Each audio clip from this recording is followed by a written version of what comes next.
Hello. Today I'm going to tell you a little bit about the process of acquiring a mortgage.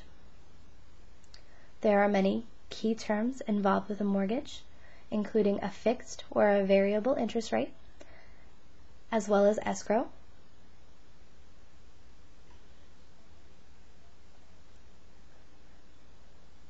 Suppose you found a house that you'd like to buy, and for this example we'll say it's $150,000. You are required to have a down payment of around 20%, which in this case would be $30,000, and the remainder you would need to borrow from the bank.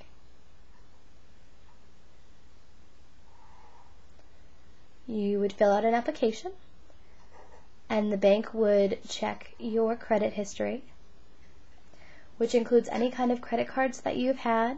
For example, anything from Sears, or if you used a credit card to buy gas, maybe a Macy's card or Home Depot, any kind of credit card that you have, they'll check and make sure that you paid them on time. Make sure that your credit history is good. If you had any minor problems, they have the opportunity to sit down and ask you about them, and as long as it's nothing big, they can overlook them. If you had major problems in the past, then that's a different story.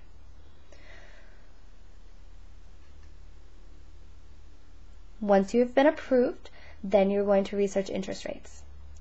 I suggest that you don't get an interest rate right away. Wait a few days or a few weeks, and that way you can watch the interest rate, and when it is an appropriate match for your income, then you can lock in the rate. Typically, people prefer a lower interest rate. So, for example, if right now it was 4.75, you could watch it, and when it went down to 4.5, then you could lock in that rate. It also depends on how many points you have.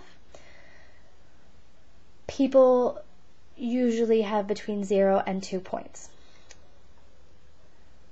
If you have 0 points for your mortgage, then your interest rate tends to be very high.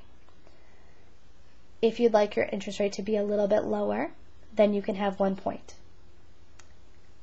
And what that means is that you're going to need to pay the bank right away a specific amount of money. For example, if you had 1 point, that's 1% of your loan, which was $120,000, which means that you would need to pay $1,200 to the bank right away.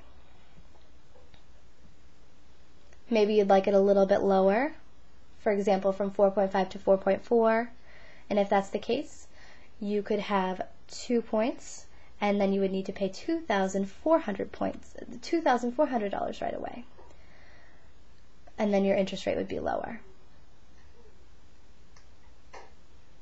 And you can lock in that rate, and then you're going to start the closing process. And what that means is you're going to sit down with a lawyer and a bank official, and maybe you want to sit down and discuss with somebody at home, but then you would sign all the paperwork.